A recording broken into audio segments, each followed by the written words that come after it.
I'm here today with Leslie Grandy, who is a seasoned global product executive and board advisor, founder of the Product Guild. She guides early stage ventures and major corporations, including Starbucks, Oracle Power, Red Robin Gourmet Burgers, on innovation and new product development. And she's the author of Creative Velocity, Propelling Breakthrough Ideas in the Age of Generative AI, which is a cracking title, by the way. So, first of all, welcome to the show, I Leslie. think cracking is good. I don't have all my British idioms, but I think cracking is It's good. good, yes. We Okay, we good. like it. We like it a lot. So, first of all, welcome to the show. Good to see you. Thank you. Secondly, congratulations on Creative Velocity, which is coming out pretty much as we Thank you speak. so much. I really appreciate it. It's exciting to have my first book out in the world in a few weeks. Yeah. Well, I think by the time this comes out to the world, it will be pretty much around launch time in May 2025. So, I just want to sort of take you right back to the beginning when it was just a twinkle in your eye. Where did that title, Creative Velocity, come from? Why does it matter? Oh, it's such an interesting story, and it connects a little bit to my understanding as a new author of how you even title a book and why title is important. And it was not the original title of the book when I submitted my book proposal. I realized in the process that the publisher thinks of the title as a part of the project once they acquire the book, and so right after I started, my acquisitions editor said, "We need to come up with a title." And I said, "But I have a title." And she's like, "No, that's not how this works.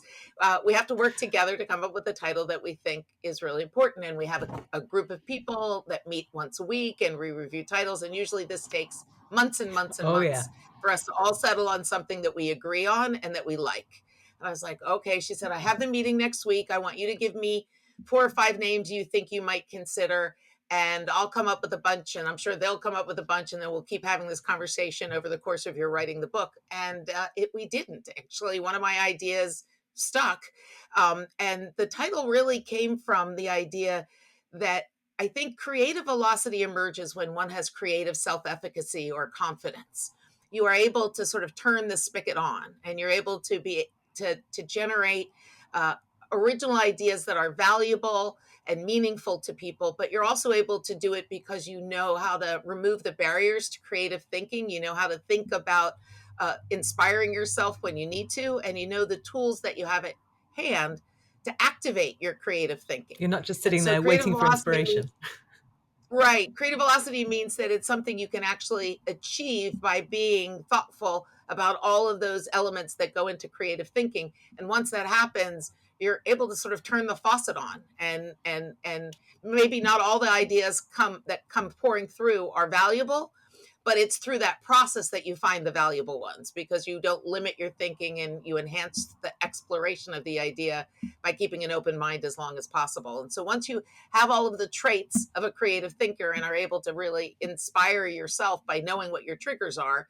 then you can really achieve creative velocity, which is a uniquely human trait, especially in this age of AI. And so putting AI in the title was really as a counterpoint to the idea that humans have to be able to achieve creative velocity with or without AI. But there are ways that maybe you can accelerate even what you have by using AI. And so the title was really meant to put the thought process of a human ahead of the subtitle, which really raises the idea that generative AI can be a collaborator, a co-creator, and an accelerant, a catalyst for your creativity. And I want to come back to that because I think the AI aspect is so interesting, and it's such a thoughtful and positive way of seeing AI as a sort of as a helper, but not delegating your creativity to it. Right. But coming back to the idea of creativity for a minute, one thing I loved about the book is it's really practical. There's really loads of really sort of tactics in there and exercises to try and so on. But you also talk about just the whole concept of creativity and how we mystify it, and we sort of say, oh, I'm not very creative, or this person's terribly creative. And I know that you saw sort of art as being the one true expression of creativity. And Totally. there'll be people who go, oh yeah, I'm not very creative. So just, give them a shake up. Yeah, as it turns out, I wanted to be a creative person, and I thought as a child and as a teenager and as an adolescent, all through my youth, that I would find my medium, that was what it took to be creative. Are you a painter? Are you a singer? Are you a dramatist? Are you an actor? Anything, a musician? I tried them all. My parents were very generous about that. but I stunk at them all. I was just really awful. I mean, like to the point where teachers thought that there was a diminishing return for me coming back, right? And I find this very that heartening. I think a lot of people have this experience where they just take a piano lesson with the optimism that they'll figure it out. But the talent factor of creativity is one that really overwhelms me, looking for my talent. And I think until it wasn't until later in life that I look back with the help of some amazingly inspirational leaders that I reported to realize that you can be creative as a skill, not as a talent. Like talent means that there may be something you're born with and you're able to leverage and capitalize. And certainly creativity can emerge from that. But people who don't have that talent shouldn't give up. I think the idea is that there are ways to imagine solutions or invent outcomes that people hadn't thought of before. And that is creativity, the ability to solve problems in novel ways, to come up with new ideas that people hadn't considered as a way to tackle a challenge. It's creativity. I mean, you look at someone like Steve Jobs and you can't help but say that person was creative, And but he wasn't a painter or a singer or in any way showing or demonstrating a typical talent. that reframe of creativity as a skill rather than a talent, I think, is absolute genius, because talent feels like something you either have or you don't, as you say, but skills we can work Right. on. So just, I mean, give people a little flavor of the sorts of ways that they can develop that skill in everyday life. Absolutely. I think there are so many simple ways to do it. And one of the simple ways that I love doing it is the New York Times puzzles. I love keeping my brain I'm a active fellow Connections fan. with huge connections. Love it. That is the best You training can sort of feel because your it brain forces. expanding, and you have to think laterally. And yes, it's And you also have to think of unconventional right. connections. The things that always stump me there, and this pattern teaches me something about myself, is when words are part of other Yeah. words, and all I think about is the surface level similarity. And I go, oh, right, these are all part of word, or there's a body part in each of these words, like looking inside the word for a word, Yeah. right? Or looking for a connection that is from a word that's missing in that pair, right? And all of these words connect to this one word is a thing. And so training my mind to look at these connections truly is a practice I have. I realize that the first solution I have isn't always the right one in that puzzle, Oh, right? the red herrings are And there are terrible. tricks Yeah, in yeah, there. absolutely. Yeah. Right. And there's tricks in there to make you do that, right? They have things that look like they go together because they're next to each other in the way the puzzle is laid out. And so you have to force yourself to look at different points in the puzzle to find the similarities. I think those things even span even the strands that I do in the New York Times puzzle. It makes you look at things Mm. non-linearly because words are not laid out linearly. They're shuffled in a way. And so I think practical things that really help train your brain away from the typical are really great. I also, again, anyone can do this. I think traveling and being curious and trying new things, reading books you wouldn't read, doing something that isn't typical with your friends, breaking habits so that your brain has to function at full capacity to learn the activity that you're doing. First time I did curling, there was nothing else I could think about, or else I wouldn't do curling. Like it takes full concentration to do that. And that activity made me think about so many different ways of thinking about a sport that I never thought was a sport, but it's hard. Yeah. It's actually really hard. And so opening your mind to seeing something from a new perspective like that is also really good practice for creative And people. it also, at a very practical level, the more experience you have, the more things you're trying, the more equipped you are to make those connections, to reframe something in a Absolutely. different way. And that is the heart of creativity in some ways, isn't it? It's seeing something in terms Totally. of another. Yeah, and I think one of the things that people don't do is give themselves the time and space Mm. during the day to find those connections because they don't necessarily sit at the conscious level of your brain. A lot of times they're stored in the back, right? And you don't know to call them up for value in that moment because they seem unrelated. But when we're in a flow state, which is another thing that people can do to really help expand their mind, when you're in a flow state, you're able to make those associations a lot more clearly. Your subconscious is more accessible to you because you're concentrating on the here and now. And so things are available. So for me, I'm one who finds the flow state in a hot shower. Like ideas pop in my head and connections are made in the shower. Other people do it with a walk in the woods or running a Yeah, it's distance, running for me every time. Yeah. right. And so when you're in that state and you know you have that capacity to trigger a flow state, that's another thing that helps create a velocity, because you can say, I'm stuck, I'm going to go for a run, right? Or I'm stuck and I'm going to go do something that makes me feel more present in the moment. And in that, maybe it's doodling, right? I'm just going to scribble some thoughts on a page and not necessarily have them make sense, and then allow my mind to relax into that moment. And so these are all practical things that we can do. But the more that we know which are our personal triggers, for you running, for me the shower, whatever, then we know, all right, this is how we're going to get out of that bind. This is how we're going to find something by breaking the pattern that makes us feel stuck.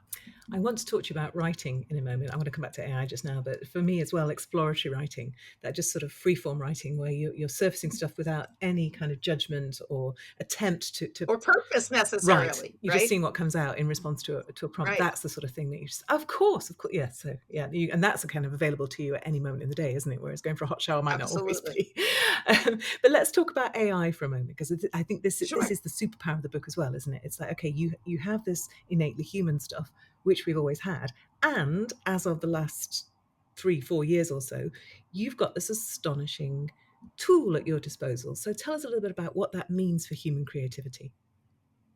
Well, I think there's two parts to thinking about AI in the context of human creativity. The first one is reframing the role of AI. And you said it at the beginning, as a collaborator, as a co creator. You were saying the fact that people can look at it as uh, as not something they outsource their work to, but something they collaborate on their work with. And if you reframe that thinking, your approach, your engagement with the machine is going to be much more fruitful, because you're not looking for the answer. You're looking to explore multiple ideas. You're looking to lean into the experience of having a sort of a thought partner Yeah. to really expand your ideas and to go to the fringes of them with knowledge that AI might have that you don't. And so to really reframe AI as a co-conspirator in your creative process, I think really is helpful for people. It makes it less threatening. It's also kind of a tutor in that regard. So as you learn these methods for creative thinking, you can try them out with AI and see how AI deploys them. I want to use this methodology to solve this problem. Consider this problem and this methodology. How would you approach it? And then AI can actually show you how it would use the methodology and how it can over time teach you and illustrate its value for exploring ideas. So I think that's one really core element, is how you think of it as as an automation tool or an answer machine, or if you think of it as a partner, Yeah. right? And I think a lot of people have a dialogue with AI that looks like question and answer, question and answer, question and answer. And if you think of AI as your partner, it'll be more conversational and it'll be more exploratory. So that's kind of the first part, is how you think about AI. I think the second part of it is you can't trust AI as the authority and take everything it says without challenging some of the perspective, without asking about why that's the answer. Because within that, not only will you find some hallucinations and bias, you also really won't learn anything Mm. about why that's the answer, right? And so what you really want to do, I think, is think about these frameworks as tools, sort of creative scaffolding, if you will, for that conversation, which keeps it in bounds, keeps it focused on what you want, but at the same time doesn't constrain it to a single answer. It's a And so within that, then the human shows up and makes some discernment. It uses discernment to decide what came back is actually what I want to iterate on, or what's valuable to me that I want to explore further. And so you're opening the door for more possibilities, and then deciding with your own human capacity what matters, what's valuable, what has purpose and meaning to explore. And that idea about having your brain constantly engaged, I think, is the antidote to most people's fear about AI, which is that Right. you switch your brain off, you ask it, and you just copy what it says. So that sense of co-piloting, or rather you piloting and it being a sort of assistant, there is. I see it in my kids, a temptation, I think, for people to delegate this. Say, oh, I need to do this thing. Give me an answer. So, Right. what what's the best tip you've got for maintaining that sense of ownership of this process. And I think that that's why I really advocate these structured creative thinking frameworks like Scamper, Synectics. There are different methodologies that can be used that really help um, keep the balance between the speed to get to an The answer velocity, and the breadth that you need yeah, to truly explore the landscape. and the And I intentionality think behind when it. we Right. And when we write prompts and engineer prompts with specific words, we're really signaling we want that answer. We really are leaving the question more closed ended to have a single answer. And these structured creative thinking frameworks, design thinking, all of them actually don't have a single answer on purpose. Yeah. And so if you use them, you're more likely to get more insights back. And maybe you can combine some of those insights, you can ignore some of them, but in the process, your mind is actually being presented with new ideas you hadn't considered that ultimately expand the playing field for where your ideas will go. It's so energizing. Let's talk about writing and also AI. So, I mean, I don't know if when you were doing your terrible piano playing and daubing and like, whether you tried to write a screenplay or anything like that, but writing obviously is itself a creative process. So tell me what that looks like for you. What did you enjoy? What frustrated you about it? And how did you use AI as a thought partner? Well, I will say the writing part of it was very cathartic. There is something about having ideas, forcibly creating a structure around them and making sure they're clear to everyone else. It gets you out of your own head. It gets you out of believing that your ideas are meaningful. If you know you've got editors that have to look at it and people you want to endorse it have to look at, you really work hard, I think, at making each point matter and clearly and effectively. So for me, it was very cathartic. Like I had a lot of these ideas swirling in my head, but forcing myself to structure them into something that was meaningful and broadly valuable was was really energizing. I think it really helped me because during the process of even writing the proposal, I didn't know if there was a there. I didn't know if I actually had a book in me. Like I didn't know if it would be a book. And so I kept giving my proposal to people and asking them, does this resonate? And I have to be honest, I was looking for someone to say this is not a book. Like I didn't expect it would make it to the finish line as a book, quite frankly. And I looked for people to uh, not discourage me, but to point out what was missing and to tell me where I might be failing so I could make it better. And most people just had great suggestions about, well, had you thought about this or what about this? And so through the process of it, it just was energizing to watch my idea take form. And so writing the book was actually the most fun for me. It's everything else about putting a book together that I had no idea about that's the work. That was really the hard part for me. The index. How does an index get made? Who knew? I had no idea how that happens, right? These things were really educational for me. And so even from that, it really fueled my curiosity. I learned so much through this process that it made it enjoyable even when it was hard, I think the book right? production process is fascinating. I think something our authors It absolutely is love. Yeah, and of course, then you've got the marketing process. So have fun totally. with And that. you think, yeah, and I talk to so many people who want to self-publish, and I think, good on you, because there are so many questions you don't know you're going to have to answer. There's so many things you're going to have to think about. And I was just so happy to have a team that brought them to me and said, now we need to do Yeah. this. And now we need to do that. And we need to pick a font style and we need to pick a cover and we need to pick a title and we need to approve the layout. There were just decisions that I thought, well, that's what you do. They're like, no, this is your book. You have to understand what choices we're making. And so I think that it was educational and inspiring and exciting for me to go through all of that. And AI was a part of it in a couple of different ways, frankly.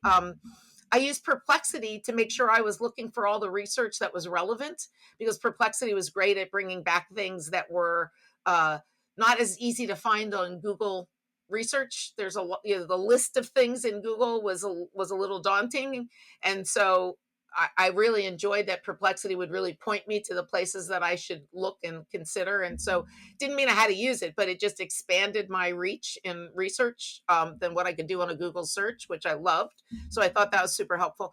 I also I also use Grammarly, and what's interesting about that is two things. One, my mother was an English professor, and so she corrected my letters home from camp and sent them back to me corrected.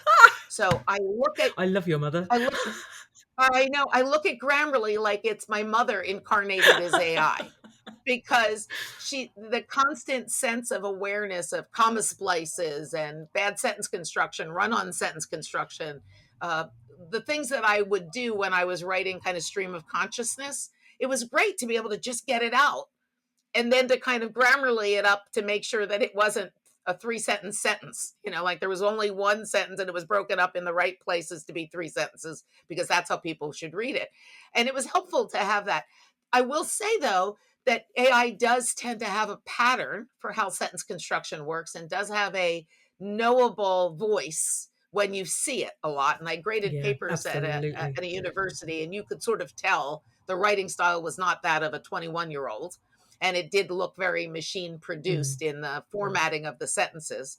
And so a lot of times I would ignore the Grammarly suggestion in favor of my own personal yeah, voice. This is how I speak. This seems more authentic to me. I realize that may be a better version of what I'm saying, but what I'm saying isn't wrong.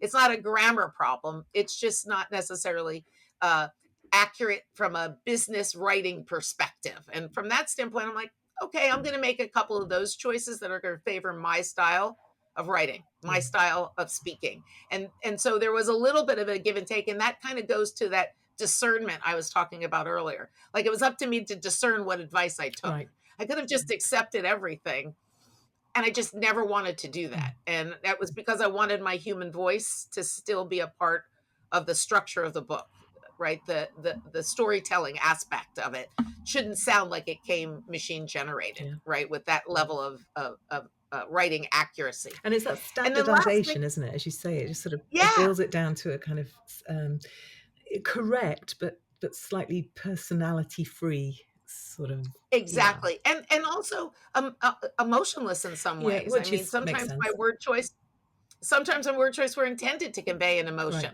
that could be kind of smoothed out of it in a grammatical way. Yeah, And so I wasn't interested in those kind of corrections. The last thing I did, which was, you mentioned that I had exercises in the book, and that the exercises were ones that a lot of the ones that I spent time creating just as much as I spent writing the book. And I figured that people would put them into an AI tool and try to get the answers. And so I thought I should do that to see what would happen. And I wrote a logic puzzle, and it was one of those puzzles where you give 15 simple declarative sentences as facts. And then you ask some question like, who lives in the red house? And people have to do inferences and, do some amount of I started on this and I logic. decided life was too short, I'm afraid. But it's helpful because it helps, I think, people sort of connect the dots between things that aren't said but are implied by the exclusion of what's said, right? It was never said the dog lives in this house, but the dog lives next to the cat and the cat can't live with the fish, right? So you sort of have to make the connections that way. So I did it, and the first time I put it in, and I wrote the puzzle so I knew the answer, it came back with a different answer, and it had ignored three facts. That's Just randomly had ignored three yeah. facts, and I couldn't figure out why. So I asked, why did you ignore these facts? What about this, this, and this? And there's, oh, you're right. It said, you're right. Let me run it again. So I did. And it missed two different facts. It chose to drop two different, it just randomly decided to prioritize these facts as less important, maybe trivial to the outcome, because they could get to an outcome faster Yeah. without it, right? And speed It's is a such an part of insight, isn't it? AI, right? Yeah. And so noticing that it opted for speed over accuracy was really enlightening for me. When I finally gave it the answer that I had concocted for they said, oh, you're right. And it uses all the facts. And I realized when I said solve the puzzle, I didn't actually explicitly say use all of these facts to solve the puzzle. So it was a real learning Yeah. experience for me, that both in an attempt to do it quickly, it can just decide facts are irrelevant. But also, if I didn't challenge it, I might have taken that answer as correct. Mm. Yeah, fascinating. I always ask my guests to give me their best tip for somebody starting out on this journey. So if you're an author, you're going to write your first business book, and maybe you're feeling you're not very creative, or maybe you're thinking, I wonder if I should be using AI at all, or is that against the rules? What would you say? It's for me, I think the thing that was the big aha was how much more there is to writing a book than writing the book. Mm. I think that when we talked about the title, we talked about working on the cover design, all of those things. I wouldn't have known what I didn't know going into this. I would have thought writing and I was done. Like I would have thought that was my job, was just to get the final manuscript turned in. And I didn't realize at the time how many elements, even just going out and getting Yeah. endorsements for the back cover and for the, inside inner pages, right? Those, the front matter, all of that. I didn't even know the term front matter. Like there was terms and there were so many elements of writing this book that I think when people think, oh, it's so easy to self-publish, I can hit the button on Kindle, you really maybe undersell all the importance of everything that makes a book successful. And a great book can sit on the shelf if nobody knows about it. And so, what are the things you do to get people to know about the book, right? So, even championing championing the book in places I wouldn't normally go, and think about to get new audiences, because I wrote the book to be more general business, not specific to my specific domain. And so I think a lot more goes into making a book successful than writing it. And I think a lot of first time authors maybe were like me and underthink Yeah. that You part of don't it, know what you don't don't know. really Yeah. appreciate it. And I'll tell you as well, I mean, you have now been exposed to a lot of the stuff that authors get involved in. But below that, again, there's a whole level of things that the sales team are doing with the reps and with the book trade and with the metadata. Yeah, it is absolutely possible to press publish, and there's your manuscript up on Amazon, but it's a very different thing to actually publishing a book into the book trade. And to know all those choices Yeah, when it's your first time, like to know, even if I knew I had to do them, how do I know what is a good book cover yeah, design? I don't have the experience of publishing thousands of books to know how the book cover might influence someone's ability to receive the message yeah. or interest in receiving the And it message, is right? everything. It's The so subtle things, important. right? Yeah, absolutely. Yes, brilliant. I always ask for a recommendation as well. You can't recommend your own book, but Right. what are you reading, No. Leslie? What do you want everybody else to read? So I there's a book called The Heart of Business, written by Hubert Joly, and Hubert Joly was the CEO of Best Buy when I was at Best Buy, and was one of the most inspiring CEOs of my career. And I've gotten to work with a lot of really inspiring people. Like I said, I interviewed with Steve Jobs when I went to work at Apple, and while there's inspiration in being around someone like that, he was not magnetic, Mm. shall we say, and his social skills were not uh, apparent all the time.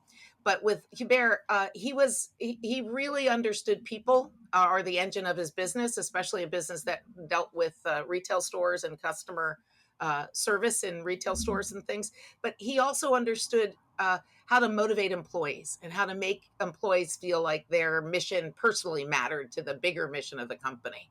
And so the heart of business to me is really something people overlook, who are very much bottom line focused or stock price focused. They really don't see that the people behind all those numbers are really what drives the numbers. And so this book to me is really meaningful. And Hubert was kind enough to write an endorsement for my book, which I took uh, uh, so humbly, because he's like I said, he's been an idol of mine as a leader, and I've really appreciated his approach while I worked there, but also retrospectively in the context of business. He's one among a million before you'd find somebody like him again to work with, and it taught me a whole lot about being a leader. And I really recommend that book strongly. Wonderful. I didn't know it, so thank you. Love getting a recommendation for a book that I don't know.